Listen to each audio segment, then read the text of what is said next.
Hello there guys, welcome to another of my videos. So Paul Pogba is on his way out of Manchester United, reflecting on what he said recently. Now Paul Pogba recently spoke about his struggles at Manchester United this season and said it's the most difficult period in his career. And he also said international duty is a breath of fresh air.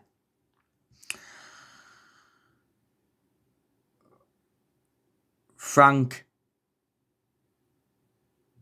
Booth, wherever you pronounce his name, he's also criticised Paul Pogba's recent comments.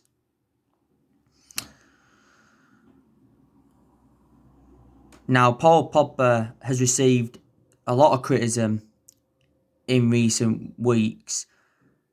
Obviously, Dion Dublin criticised him the other week. Jamie Carragher's also criticised him, and so too has Roy Keane. Roy Keane said he's not good enough for Manchester United. Now, the France manager, Didier Deschamps, he's been talking a lot about Paul Pogba recently. He said that he's been mentally impacted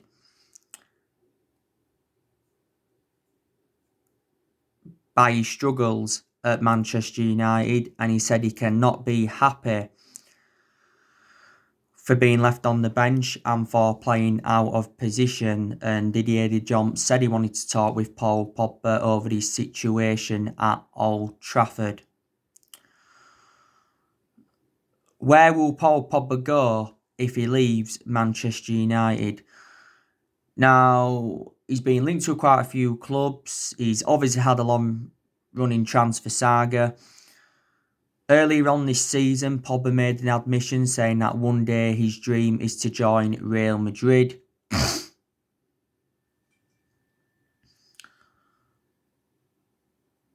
And he was talking a lot about Real Madrid and Zinedine Zidane last year. I read one story yesterday and it says that Real Madrid are willing to inform Man United they are willing to negotiate a swap deal involving Federico Valverde and Paul Pogba. Pogba said last year, though, didn't he, that he wanted to leave Man United because he was seeking for a new challenge. And he's in the, he's in this exact same situation now. Obviously, there's been rumours of Paul Pogba going back to Juventus. Pogba did endure 4 good years with Juventus, but the vast majority of his performances at Man United have been totally comparison to his ones at Juventus. PSG and Barcelona have been in for him before. Now, Paul Pogba's obviously unhappy because he's lost his place in the team, hasn't he? He's only started 2 of our last 7 games. So this is why he's probably glad that he's been on international duty. Now, he is into his 5th season at Manchester United since he rejoined, and he has made over 100 appearances in all competitions for the club.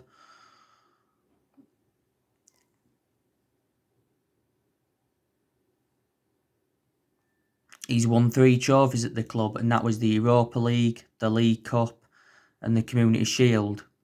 That was in his first season. He sustained quite a few injuries at Manchester United. He was out for the vast majority of last season with an ankle injury. Paul Pogba was unhappy when we triggered that 1-year extension on his contract. We did trigger that 1-year extension on his contract, so that keeps him at the club until June 2022. This was also confirmed by Fabrizio Romano. But there has been no talks over getting him a long-term contract at the club. We paid $89 million for Paul Pogba, so as it stands at the moment, he is our most expensive signing. But during the summer, Mini Raiola, who's Paul Pogba's agent, he said that Pogba wanted to stay and he would hold talks over a new long-term contract. Now, don't forget we had Paul Pogba when he was a lot younger under the Sir Alex Ferguson era, but we had to let him go due to limited appearances. But Paul Pogba, in a lot of his games at Man United, has been inconsistent. Like I've said, he's only had a good couple of periods. He did well towards the end of last season when he came back, and he did well in that 3-month period when Solsjaer was the interim manager. So yeah, so I just wanted to give you a bit more news on Paul Pogba. Do you agree with what he said? So Solskjaer has got to solve this Paul Pogba issue. It's been going on for quite a while now.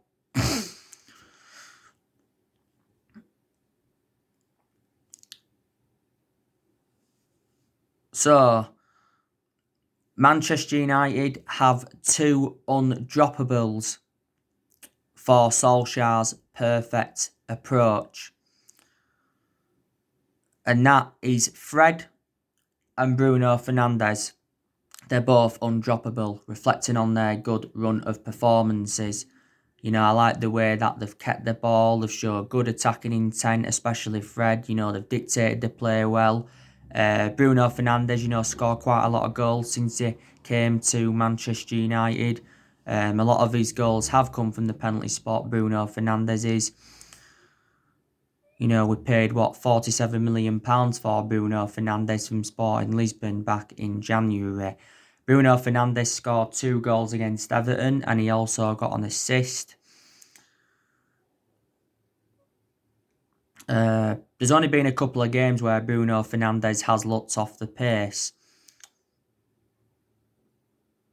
But in the vast majority of his games, he's been very, very consistent. Bruno Fernandes' worst game at Manchester United was the Istanbul Başakşehir one because he was dispossessed around 34 times. But yeah, Fernandes has enjoyed 9 months at the club. Don't forget last season won the Matt Busby Player of the Year award.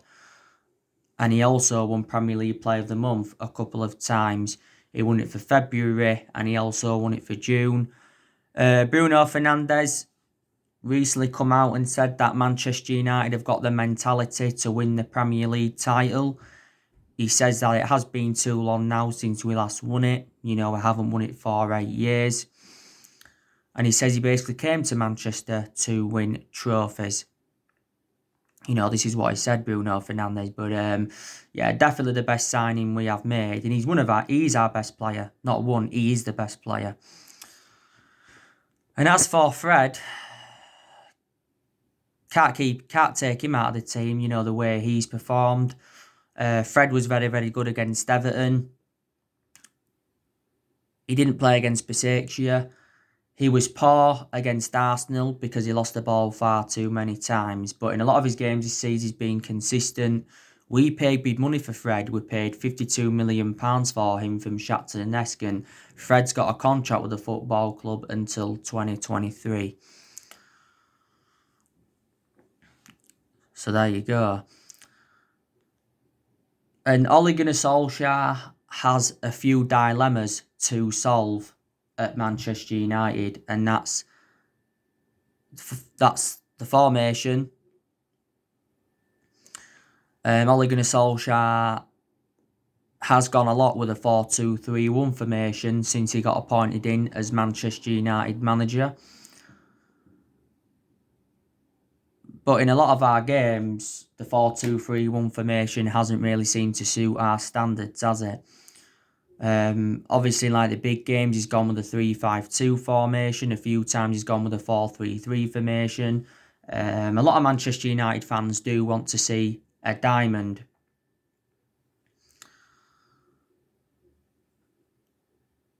Now, there's another dilemma he must solve, and that's Anthony Martial or Edison Cavani.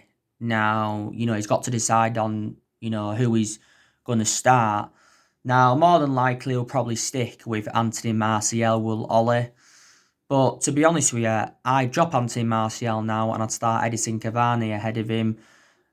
Edison Cavani scored his first goal for the football club in our 3-1 win against Everton. And Edison Cavani almost scored with his first touch when he came on against Chelsea. He's made around, 5 substitute appearances so far, but Cavani's not yet made his full Premier League debut for the football club.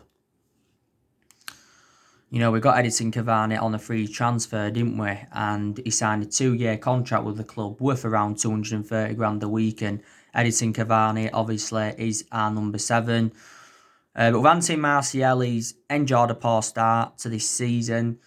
I know he had a 3-game suspension, in the league because he got sent off in our 6-1 defeat to Tottenham. But he shouldn't have been sent off, Anthony Martial. Should he? He has scored in his last 2 games in the Champions League, hasn't he? But he was very, very good last season under Ole Martial, and he was also very good in his debut season under the Louis van Gaal era. Martial's enjoyed a good 5 years or so at the football club. Now, another dilemma Solsjaer must solve, and that's his best midfield.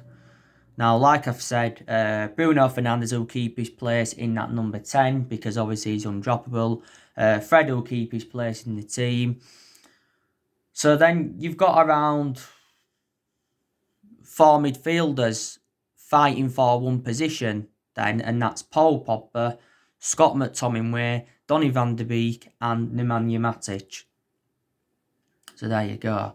Obviously, a lot of United fans will say our best midfield would obviously be Bruno Fernandes, Paul Pogba and Donny van de Beek and that. But, there's a lot of United fans saying we can't play that midfield because obviously they've got similarities and stuff like that. And we obviously have not yet started them all in our lineup.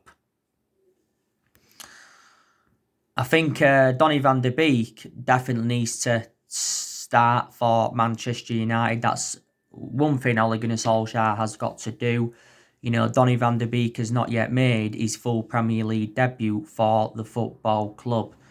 He has started our last 2 games, though, in the Champions League, Donny van de Beek. But when he's played, he's done very, very well. Donny van de Beek recently revealed that Ole Gunnar Solskjaer told him to wait and be patient for his opportunities.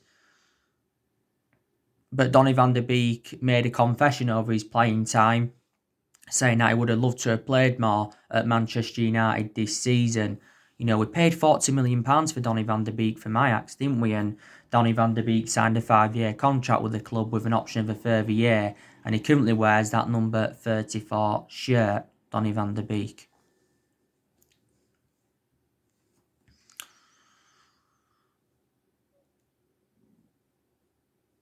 So yeah, there's a few that he's got to solve, Ole Gunnar Solskjaer dilemmas.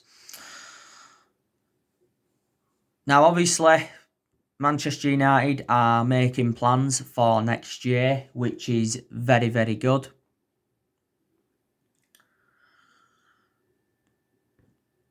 We're obviously looking to sign more players.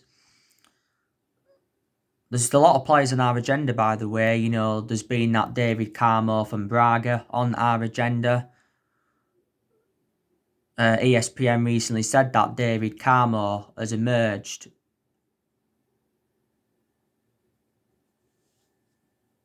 as a transfer target for Man United. He only broke into Braga's first team in January. Since then, he's played in around 23 games. He's got a contract with Braga till 2025. He was recently suspended as well. He is a centre-half, only 21. Solskjaer's obviously in search for a left-sided centre-half, isn't there? Because we need someone to go alongside Harry Maguire. Now, obviously, Dayot Upamecano, he's been another player on our agenda. He's from RB Leipzig. He recently said that he's Liverpool's top target now because Liverpool are facing an injury crisis. They've got Virgil van Dijk out for the season, and they've also got Joe Gomez out for the season. Robertson just recently got an injury for them. So their only available centre-half at the moment is Joe Matip, and he's also injury-prone. Dayot Upamecano is going to be available for around £40 million at the end of the season, because that's when his release clause does become active. Now, Calcio Mercato, they recently said that Man United are interested in Dan Axel Zagadou, and he currently plays for Borussia Dortmund, and he's another centre-half. He's been at Dortmund for a good 3 years or so, played around 60 games in all competitions. He's got a contract with Dortmund till 2022. Dortmund got him on a free transfer from PSG back in 2017, and when he signed for Dortmund, he signed a 5-year contract. Hasn't played so far this season for Dortmund because he's been out with that knee injury. Jack Grealish, he's been another player on our agenda. Could go back in for him next year. We was in for him during the summer, wasn't we? But obviously Villa wanted £80 million and we wasn't willing to pay it, and Grealish ended up signing a 5-year deal with Aston Villa. If we sell Paul Pogba, then I think there's room for Jack Grealish. Jack Grealish obviously now plays on the left-hand side for Villa. He used to.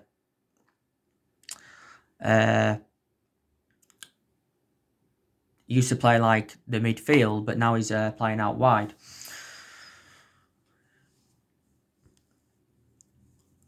Jadon Sancho, could we go back in for him next year? Jadon Sancho's enjoyed a poor start to this season with Borussia Dortmund, hasn't he? Yeah, he has enjoyed a poor start to this season with Dortmund. He was our number one priority target in the summer transfer window, was Jadon Sancho, but obviously Dortmund wanted £108 million and we was not willing to pay that, was we? But he was saying during the summer transfer window that personal terms and the agent fees and that had been agreed for Sancho, but couldn't come to an agreement on a fee. That was the problem. And during the summer transfer window, Fabrizio Romano, he was talking about the Sancho side quite a few times. Christian Falk, he was also talking about it. So there you go. But like Michael Zorg and Lucien Favre and all of that, they confirmed that Sancho was going to be staying at Dortmund. Ousmane Dembele, it says the other week we could go back in for him in January, and it said he could be available for around £45 million. Erling Haaland, we could go in for him next year. Erling Haaland has a £68 million release clause, but that don't become active until the summer of 2022. Real Madrid also want Erling Haaland. Solsjaer knows Erling Haaland very, very well, and that's why I said it was a shame we missed out on him in January, because Solsjaer was the one that gave Haaland his debut at Molde, wasn't it?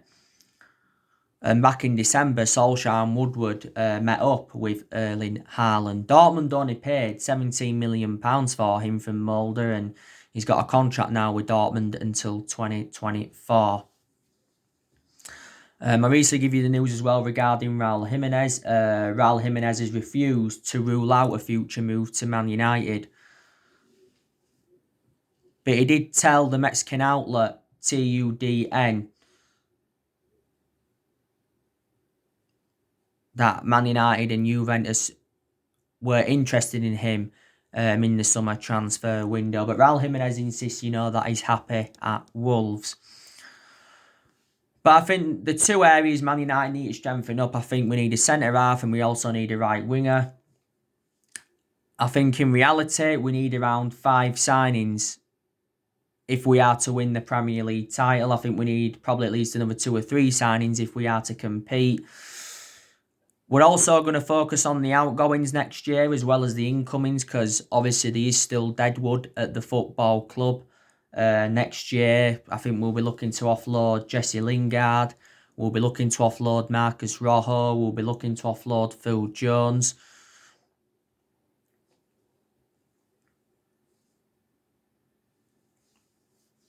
I think we'll be looking to offload Daniel James, because Daniel James has been out of form.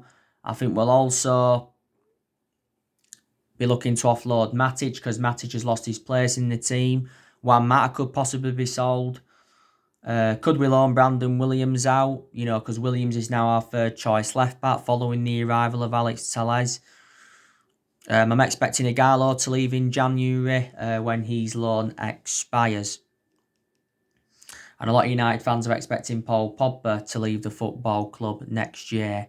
Will he leave in January, Pogba, or will he leave next summer? It's probably likely to be next summer he will leave the football club.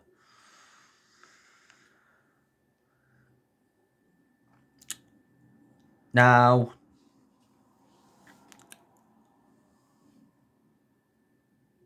Ole Gunnar Solsjaer will stay at Manchester United for this present time. You know, there's a chance that he could still be Man United manager at Christmas. I don't see him being Manchester United manager, though, for the rest of this season, unless, you know, we can, you know, rejuvenate ourselves and that, and results and that keep improving. But Woodward has come out and said this week that Manchester United are absolutely committed to Solskjaer despite our poor start to the season. Now, we've only registered 10 points from our opening 7 games in the Premier League this season, and we are sitting 14th in the Premier League, and we've not yet won at Old Trafford in the Premier League this season, and it's been our worst start at Old Trafford for around 50 years. Now, we've had some good results this season. You know, the good results came against PSG and RB Leipzig. We had a good result against Everton recently. But the bad results came against Palace because we lost to them on the opening day by 3-1. The 6-1 defeat to Tottenham was also bad. The 1-0 loss to Arsenal the other week was also bad. And we lost to Istanbul Başakşehir in the Champions League group stage. And that was an absolute embarrassment, wasn't it? But I think the main explanation why Solskjaer is still Manchester United manager is because he's a club legend. And reflects on that, the board softened their stance on him. Now, disregarding him being a club legend, I think he would have been sacked by now as Manchester United manager. But like I've said to you, not all the blame stems from Ole, does it? You know, obviously some of his team selections and that are questionable, blah, blah, blah, but he hasn't been backed enough as Manchester United manager. You know, he wasn't backed enough during the summer transfer window, because we missed out on all of his priority targets. And Ollie revealed a few times during the summer transfer window that he was very infuriated with the board. You know, none of our managers have not been backed enough, though. You know, Moyes wasn't backed enough, Van Gaal wasn't backed enough, Mourinho wasn't backed enough, and Ollie hasn't been backed enough. And we've been demanding the board out for several years, reflecting now poor our recruitment policies being in. We've also overpaid for players. I think Manchester United need to recommend a director of footballing, because I think that's one of the structural changes that we need at the football club. And I give you the news, didn't I, regarding Mark Overmars and Edwin van der Sar yesterday. And it says that Mark Overmars and Edwin van der Sar are eyeing new challenges abroad, because Mark Overmars came out and said that, you know, when he took over at Ajax as the director of football, he wanted to stay for 3 or 4 years, but obviously stayed longer than he expected, because he's been there 8 seasons now as Mark Overmars. Edwin van der Sar, he's currently the chief executive of Ajax. But Edwin van der Sar, I'd love him to come back to Man United because he knows the club well.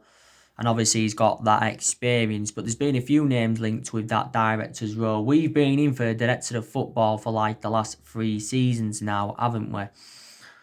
You know what I mean? Obviously, in recent weeks, there has been a lot of narratives of Mauricio Pochettino becoming Manchester United's next manager. You know, it says he has been the favourite to take over at the club. I don't think it'll happen because Mauricio Pochettino will not wait. Obviously, Massimiliano Allegri and Julian Nagelsmann, they've been 2 other managers on our agenda. But it wouldn't really solve a lot if we decided to sack Ollie, would it? You know, Ole Gunnar Solskjaer's in his second full season as Manchester United manager. He's been at the club now almost 2 years. He's managed over 100 games for us in all competitions, and he has got a contract with the football club until 2022. Now, if we did decide to sack Solskjaer, it would cost the club around £4 or £5 million. You know, we appointed him in December 2018, and he's been permanent Man United manager since March 2019. Don't forget, you know, Ole is inheriting a lot of players here from the Jose Mourinho era, because the vast majority of this team is Jose Mourinho's. You know, still a few players here from the Van Gaal era. There's only one player here from the Moyes era, and there's only two players here from the Sir Alex Ferguson era. Isn't there? You know, we spent nearly £1 billion on players in the last 7 years or so, and we've recruited over 30 odd players in since the Sir Alex Ferguson era. But if Manchester United could finish in the top four this season, if we could win a trophy, then I think that would represent a good season for Man United, and then that would obviously then give us something to build on.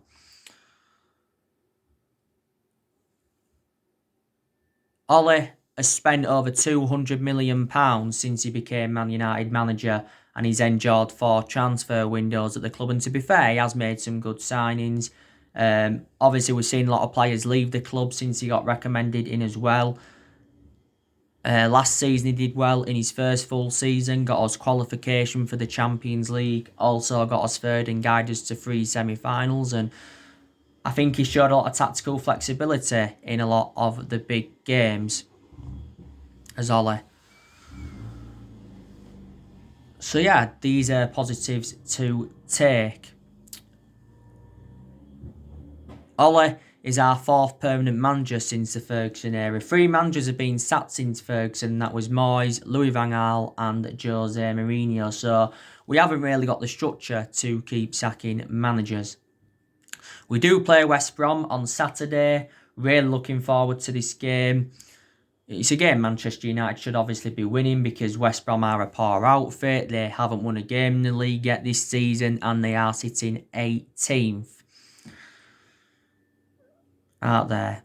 I presume Solsjaer will make some changes from the 3-1 win against Everton. Now, you obviously know the news on Alex Telles. He recently said he's been tested positive for COVID-19. So that means he won't be able to play against West Brom on Saturday. You know, Telles has not yet made his Premier League debut for the club. Telles has only played 1 game, and that was a 2-1 win against PSG. He's already had COVID once as Telles, but I think Telles is going to be a very, very good signing for Man United. I really, really do. Eric Bailly, you know, we know that he's out of a muscle injury, so he's not available. Rashford's recently had a problem with his shoulder. Phil Jones, he's out injured. Lingard, he's also out injured, but he's close to returning. But he don't get in the team now regularly anyway. Luke Shaw, he's out with a hamstring injury. He's out for up to a month, is Luke Shaw. He's too injury prone though, is Luke Shaw, but I've been impressed with him in his last couple of games. I think we're going to have to play Brandon Williams at left back against West Brom, because Telles and Shaw are available. So yeah, so they're the injuries that Manchester United have got. So anyway, guys, that's everything to update you today. Drop the comments, likes below on the channel. If you do, consider subscribe as always, and take care. God bless. See you all again very, very soon.